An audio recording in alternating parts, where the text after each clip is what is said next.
위클리 투자 핫이슈 시간입니다. 오늘도 한 주간의 일정들 정리해보면서 어떤 내용들 담겼는지 미리 살펴보시죠. 함께 해주실 분 주식캐스터 연희님 모셨습니다. 연희님 어서 오세요. 안녕하세요. 네, 그럼 오늘도 연희님과 먼저 이번 주에 어떤 일들이 있을지 일정부터 함께 체크해보시죠. 네, 지금 하나씩 보시면요. 아무래도 이번 주에는 물가지표가 좀 중요할 것 같습니다. 지금 보니까 13일에 PPI, 14일에 CPI가 또 발표가 되기 때문에 요즘 경기 침체로 약간 시선이 옮겨가기는 했지만 그래도 금리 인하를 좌우할 수 있는 큰 지표인 물가가 발표된다는 점에서 눈여겨보실 필요가 있는 것 같습니다. 그리고 15일에 이제 우리나라는 광복절이기 때문에 국내는 휴장에 좀 들어가는데요. 그래도 소매 판매, 산업 생산, 그리고 이 여러 나라에서의 GDP도 발표가 되기 때문에 경제 지표들 확인해 보시길 바라겠습니다. 중간중간 보니까요. 실적 시즌이다 보니까 여전히 종목별로 실적 발표도 상당히 좀 강하게 관측되고 있는데요. 그러면 하나씩 좀 살펴보도록 하겠습니다. 네, 시장에서 지금 기준금리 인하에 대한 시점이 좀 다가오고 있지만 결국에 경기 침체 불똥이 어디로 튀느냐 이에 따라서 인하 시기나 인하 폭도 좀 달라질 수가 있을 것 같은데요. 현재 시점이 좀 중요하겠죠. 지난주 월요일엔 너무 안 좋았잖아요. 맞아요. 지난주 월요일 5일에는 다들 아시는 것처럼 블랙 먼데이였죠. 그때 이제 빅스지수라고 공포지수가 60을 넘겼는데 그래도 지금은 한 20대까지 떨어졌고요. 오늘 코스피 지수도 많이 빠졌었는데 오늘은 2610선까지 회복하면서 2600선을 안착하는 모습을 보이고 있습니다. 네. 사실 아시는 것처럼 지난주 증시가 크게 빠졌던 이유는 여러 가지 이유가 얽혀 있었는데요. 일단 첫 번째로는 뭐 엔캐리 트레이드 청산에 대한 우려가 커졌다는 부분이 가장 그렇죠. 컸을 것 같고요. 네. 또 이제 미국의 제조업 지수도 부진하게 나오면서 미국 경제에 대한 우려가 생기기 시작합니다. 여기에 고용 지표까지도 같이 악화되면서 굉장히 악재가 가득했던 한 주가 아니었나 싶었어요. 네네. 자, 9월에 금리 인하 시점은 다가오지만 예전에는 우리가 이제 금리 인하를 하면은 뭐 경기라던가 경제, 주식 시장에 호재로 작용할 것이다 이렇게 생각을 했지만 네. 지금은 조금 더 다양한 데이터를 통해서 침체 가능성을 조금 더 면밀하게 판단을 해야 되는 시점인 것 같습니다. 그렇죠. 자, 미국의 경제 침체를 야기할 수 있는 세 가지 트리거가 네. 고용이랑 소비랑 투자 이 세 가지 조건인데요. 이 세 가지 관점에서 미국 경제가 지금 어느 시점까지 왔는지 같이 체크를 해보도록 하겠습니다. 네. 자, 일단 첫 번째로 노동시장 같은 경우에는 아시는 것처럼 뜨거웠던 그 노동의 열기가 쿨링이 되고 있는 것은 맞습니다. 7월에 고용지표가 좋지 않았는데 이 고용시장이 위축이 되면 당연히 수요가 또 다시 그렇죠. 위축이 네. 되고요. 이게 또 투자라든지 기업의 고용을 또다시 위축시키는 악순환의 굴레에 빠지기 때문에 이 고용 부분에 대해서 시장이 최근에 조금 더 민감하게 반응을 하고 있는 것 같습니다. 네. 자, 그런데 또 지난주에 실업수당 청구 건수가 발표가 됐잖아요. 근데 그 청구 건수는 또다시 약간은 좀 감소가 되면서 네네. 이번 주도 실업수당 청구 건수가 발표가 되지만 물론 이번 주에 발표되는 것도 중요하겠지만 8월에 발표되는 그 8월 고용보고서를 통해서 조금 더 우리가 정확하게 고용시장을 판단을 할 수 있을 듯 싶습니다. 네. 자, 이어서 두 번째 같은 경우에는 투자인데요.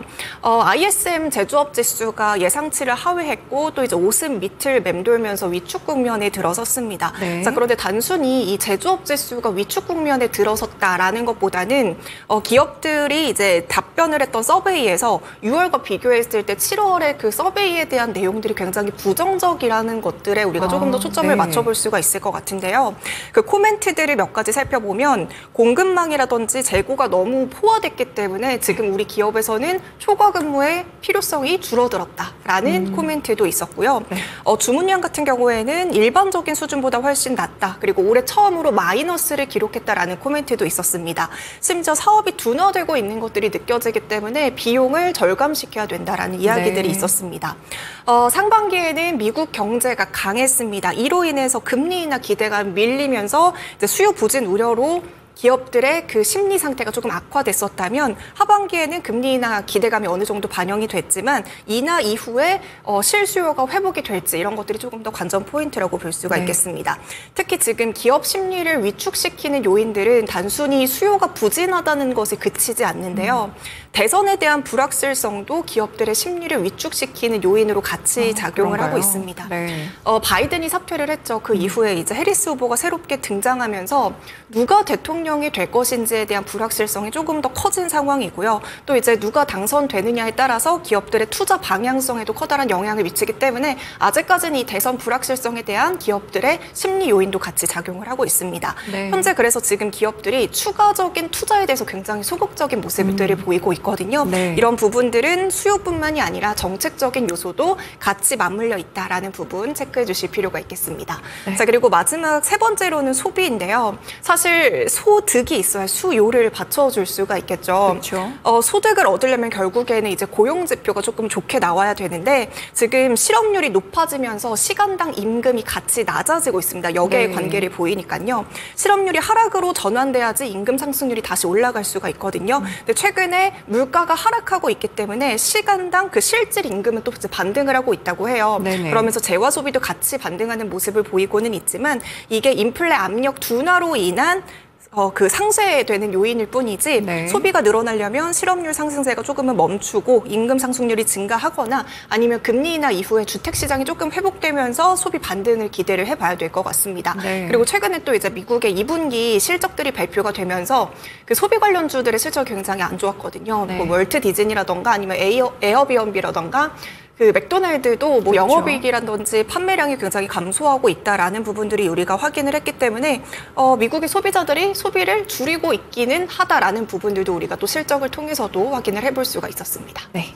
이렇게 세 가지로 좀 경기 침체 요인들을 분석해 볼 수가 있겠는데 아무래도 최근에 트렌드가 되고 있는 고용 그리고 투자 마지막으로 소비까지 이 3박자를 좀 잘 체크를 해보시면서 경기 침체가 오고 있는지를 좀 확인해 보셔야 될 것 같습니다.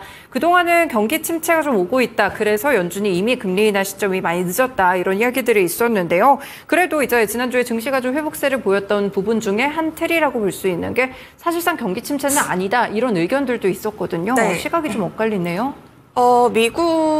월요일에 증시가 크게 빠지고, 미국의 경기 침체가, 경기 침체 우려는 과도하다라는 증권사 리포트들이 네네. 훨씬 더 많이 이제 발표가 됐었던 것 같습니다. 그래서 이 부분을 다시 제가 앞서서 말씀드렸던 고용이랑 투자랑 소비 측면에서 다시 한번 이거를 짚어보도록 할게요. 네. 자, 일단은 실업률 증가에 따라서 지금 침체에 대한 우려가 조금 더 가속화가 되고 있는 상황이잖아요. 근데 지금 실업률이 늘어나고 있는 패턴 자체가 예전에 침체가 됐던 그 패턴과는 다르다라는 이야기들이 나오고 네. 있어요. 이제 과거에는 경기 침체로 가던 그 실업률의 패턴이 해고가 늘어나고 자발적으로 사직하는 사람들이 줄어들면서 구직을 체념하는 사람들이 많았습니다. 네. 그러니까 이 말은 뭐냐면 내 스스로 원해서 해고를 당한 그 실직을 하는 게 아니라 외부 요인에 의해서 해고를 당하는 사람들이 늘어나면서 실업률이 늘어나는 패턴이었다라는 네네. 거죠. 근데 지금 같은 경우에는 해고로 인해서 실업률이 증가됐다라기보다는 자발적으로 사직하고 구직을 체념하면서 실업률이 늘어나고 있습니다.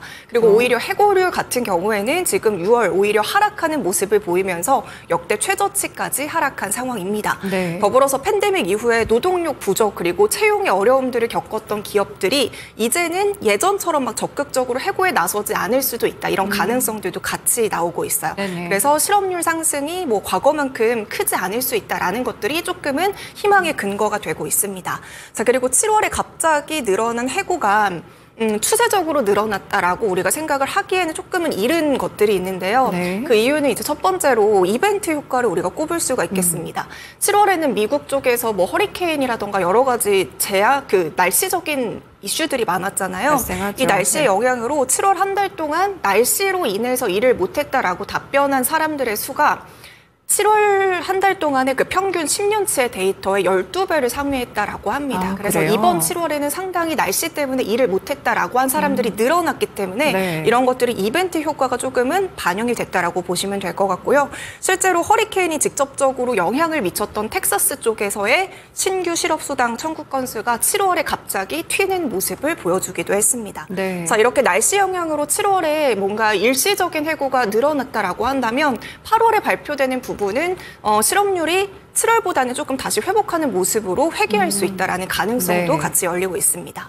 더불어서 지금 ISM 제조업 서베이에서 수요 부진으로 기업들의 심리가 조금 부정적이다라고 앞서서 그렇죠. 말씀을 드렸잖아요. 근데 이 심리 개선에 조금은 고무적인 지표들도 같이 나오고 있습니다. 그게 뭐냐면 지금 기업들의 대출 수요가 점점 증가하기 시작한 건데요. 이게 기업들의 자금 조달에 조금 더 긍정적인 영향을 할 수가 있을 것 같고 네. 최근에 이제 국채금리가 같이 하락을 하면서 모기지금리도 같이 하락을 하는 모습을 보이고 있어요. 이 모기지금리 하락으로 주택시장에 활력이 돈다면 소비랑 투자 회복에도 같이 호재로 작용할 수가 있겠습니다. 네. 자, 그래서 다시 한번 간단하게 좀 정리를 해보자면요. 지금 미국은 경기 침체다 뭐 이런 이유들로 이제 지난주 월요일에 증시가 크게 빠지기도 했지만 그렇죠. 경제 침체보다는 둔화 하강 국면이다 이렇게 보시면 될 것 같고요. 그 이유는 지금 실업률이 높기는 해도 이번에 해고폭은 오히려 저점 수준이고 이 실업률의 패턴이 과거 침체기와 조금 다른 모습을 보여주고 있다라는 것들의 근거를 찾아볼 수가 있을 것 같고요. 네. 물론 임금률 자체는 떨어지고 있지만 인플레이션도 같이 둔화되면서 실질 소득 감소폭도 제한적일 수 있다라는 부분들을 꼽을 수가 있겠습니다. 네. 그리고 이제 9월에 미국이 금리를 인하하고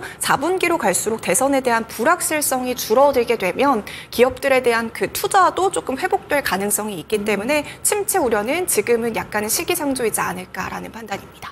네, 경기 침체에 대해서 저희가 현실점이 어떻게 되고 있는지를 조금 더 자세하게 조명해 드렸는데요. 아무래도 조금은 이르다 이런 의견들이 다시금 커지는 것 같습니다. 실제로 뭐 급하게 금리 인하를 해야 된다 이런 이 미국의 인사들이 갑자기 주장을 철회하거나 바꾸는 일들도 있었으니까요. 앞으로 발표되는 지표들이 그래서 더욱더 중요도를 가질 것 같습니다. 말씀드린 대로 여러 가지를 체크해 봐야겠지만 그 가운데 물가 지표도 이번 주에 또 발표가 있기 때문에 변곡점이 되지 않을까 이렇게 생각하시는 분들이 있거든요. 13일과 14일 이제 나란히 CPI, PPI가 또 발표가 됩니다. 일단은 물가가 6월까지는 나쁘지 않게 안정화되는 모습이었는데 이번에 월가의 시각들은 어떨지 전망까지 같이 소개해 주세요. 네, 맞습니다. 이제 미국의 CPI가 이번 주 또 어떻게 보면 증시의 방향성을 결정할 수도 있을 것 같은데요. 또 이제 CPI 발표 이후에 우리나라는 또 이제 광복절로 휴장입니다. 네. 어떻게 나올지는 모르겠지만 이게 또 우리나라 그 증시 휴장이 호재가 될지 악재가 될지는 이제 좀 지켜봐야 될 것 같습니다. 자, 일단 6월에 CPI를 다시 복귀해 보자면요. 6월 CPI는 전월 대비 0.1% 하락하면서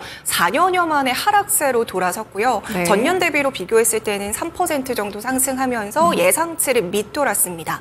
근원 CPI의 경우에도 전월 대비 0.1% 그리고 전년 대비는 3.3% 상승하면서 5월보다 더 둔화된 흐름들을 보여주고 있었습니다. 그렇죠. 자, 6월에 물가가 하락했던 이유는 생산 비용이 완화됐고 주택 가격 하락이 본격적으로 반영됐기 때문인데요. 네. 에너지 가격이 크게 둔화됐고요. 또 이제 중고차 가격 같은 경우에도 10% 정도로 마이너스 폭을 확대하면서 상품 가격 상승률이 11개월 만에 마이너스로 전환된 부분들이 유효했다 이렇게 보시면 되겠습니다. 네. 특히 이제 주거라든지 교통 쪽의 서비스 가격 상승률 역시 하락하면서 그동안 이제 물가의 끈적임을 담당했던 주요 요소들이 상승률의 둔화가 이어지고 있다라는 부분들을 우리가 6월 달에 조금 확인을 할 수 있었던 포인트였던 것 같습니다. 네. 자, 결국에는 4월 이후 4월, 5월, 6월까지 3개월 연속으로 물가 상승률이 좀 둔화되고 있다라는 흐름들을 우리가 이번에 파악을 했고요. 또 이제 파월 의장이 언급했던 3개월 이상의 물가 지표 둔화세는 확인한 상황이라고 볼 수가 있겠습니다. 네. 따라서 물가 하락의 방향성은 7월에도 그대로 이어질 것으로 전망이 되고 있는데요.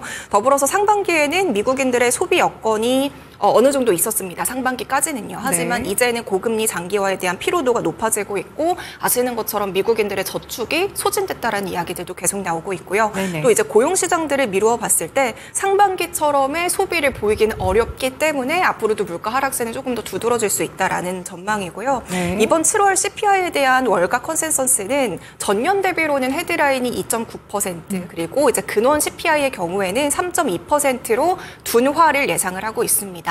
전년 대비는 둔화될 것을 예상을 하고 있지만 또 네. 이제 전월로 비교를 해보자면 헤드라인 물가는 6월에 0.1%였지만 이번에는 0.2%로 소폭 반등할 것으로 전망이 되고 있어요. 네. 전월은 소폭 오르지만 물가의 방향성 자체는 둔화되고 있다라는 것들을 우리가 확인을 했기 때문에 이걸로 인해서 9월에 뭐 금리 인하를 안 한다 이렇게 나오지는 않을 것 같습니다. 네네. 그리고 이제 물가에 이어서 15일에는 소매 판매도 같이 맞죠. 발표가 되는데요. 이 소매 판매를 통해서 통해서 우리가 조금 더 이제 미국인들이 얼마나 소비를 했는지 아무래도 이제 GDP에서 차지하고 있는 부분이 크니까요. 이런 부분에 대해서 경기 상황을 우리가 조금 더 자세하게 들여다볼 수 있을 것 같습니다. 네. 소비력이 견조하게 나온다면 경기 침체에 대한 우려는 다소 수그러들 수 있겠지만 또 그게 아니라면은 또 증시에 어떠한 불확실성을 유발할 수 있는 요인이 될 것 같습니다. 그래서 소매 판매도 이제 물가만큼 중요한 지표라고 볼 수가 있을 것 같은데요.